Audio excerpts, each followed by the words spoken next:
Hello all, Steven here. Today is going to wind up being a combination of both the moon, with it being a new moon tonight, and what I was planning on covering today involving the alliance between Ishtar, Inanna, Astarte, and Lilith. So it's kind of the combination of the regions of Mesopotamia and roughly modern day Israel. So slash Canaan, all those fun areas. Well, you've got Ishtar, who some say it's pronounced Easter because of the namesake of our holiday. I mean, do you really think that Easter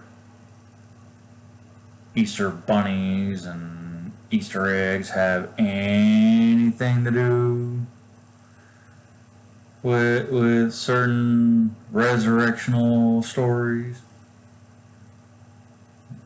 No, not always. So it all comes from the fertility area of Ishtar and Inanna, which basically I personally think they're both the different names of the same exact goddess. Between the matter of the regional disputes of city-states, Babylon, and Akkad, AKKAD, for those of you spelling whiz kids out there. Basically, it comes to the head that it's the same divinity, same goddess, different names, same story, just told from two different regions slash cities. Now, Mesopotamia, being exactly what it was, being the bedrock of civilizations, winds up having their own pantheons that probably cause them to be at each other's throats for dominance. So as for me, I'm not too well versed on the ultimate history of that area of the world. I just know my personal history.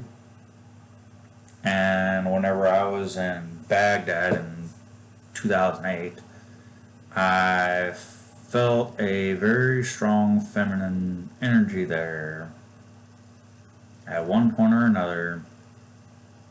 Kind of a dominatrix feel, and I think as years go along, her name wind up freaking surfacing up more and more and more and more over the years, and Ishtar basically was who it was.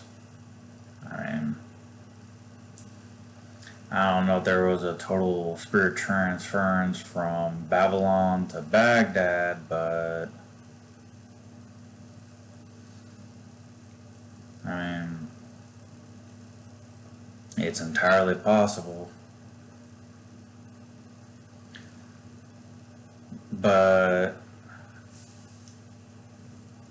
Baghdad being as such a huge metropolis that has provinces all within itself gives rise to the fact that, for all anybody knows, Baghdad could have really just kind of overlapped into what was Babylon, part of it.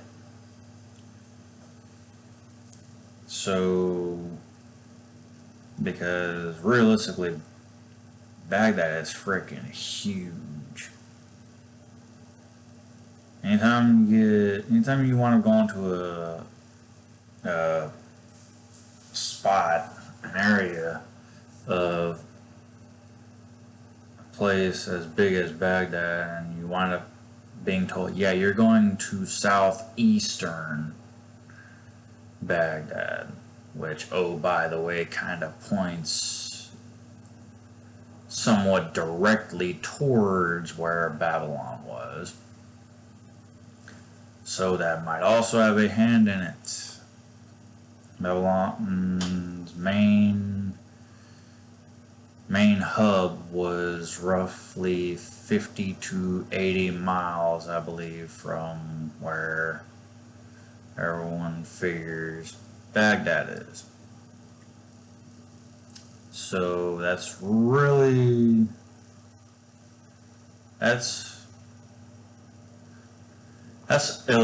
artillery move and shoot distance, based on my experience.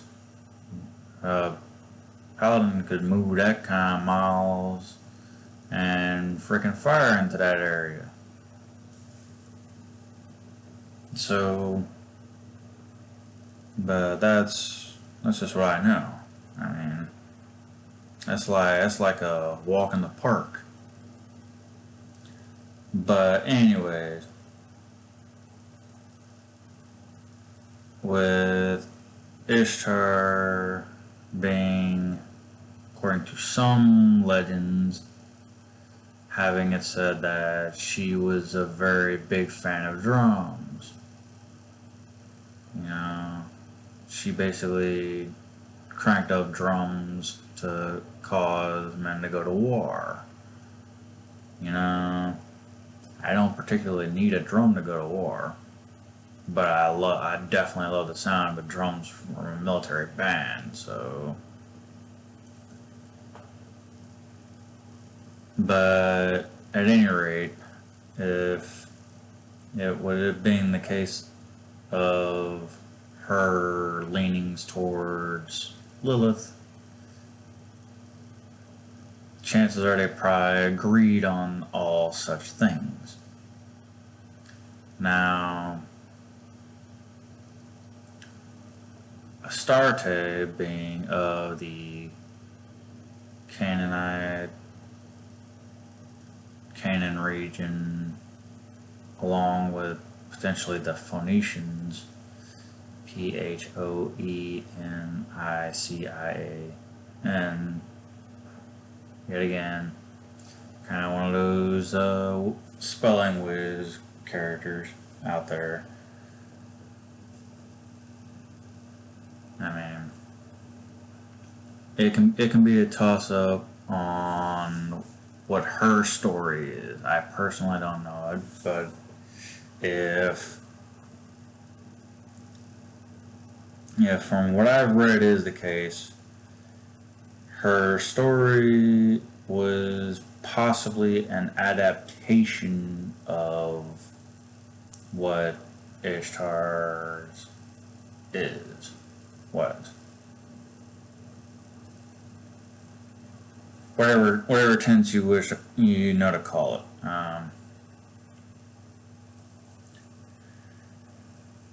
I tend to be one of those technically correct, in case you haven't noticed. But anyways, some say that Astarte winds up being the cause of why Ishtar's star winds up having a star effect, her sigil. I personally don't really see that, considering the planet Venus winds up being coincided with with Ishtar, Inanna, and Astarte, and that's a planet, not necessarily a star. That's what often puzzles me on astronomy level things. And so, astronomy, astrology, take your pick. It can be a fun toss up no matter what angle you're looking at. But in the current tense of, hey, guess what? We're looking at a new moon tonight, which is the current point. The moon can be a common term for feminine energies, divine feminine energies. So when you got a new moon, with it being in its dark or dormant looking phase, it's easy to pinpoint Lilith's dark energies during tonight. So if you're one of those heavy-set technicality characters like myself, my suggestion is go and get a silver ring like this. It's black, it's easy to fit, kind of a square top. It managed to fit perfectly, and in accordance with the moon energies. You can find that on Amazon. For full moon, I typically go with the typical go-to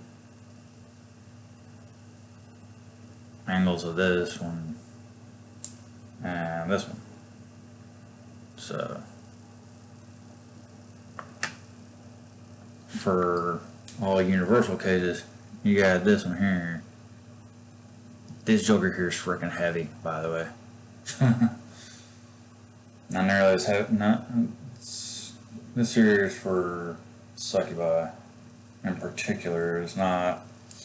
Wasn't merely meant strictly for a Lilith, but it can be.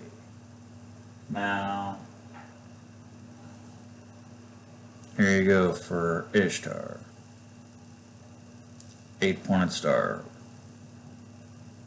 which I personally have seen an 8-pointed star in other occasions in my life, which is ironic enough, but that part of my past will be put to death soon.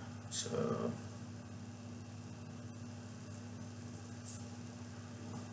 that's between Lilith and me. That's our speciality. But in the meantime, I personally say hail Lilith, hail Ishtar, Inanna, and Astarte, hail the Infernal Empire as a whole, and while you're at it, go hail yourselves.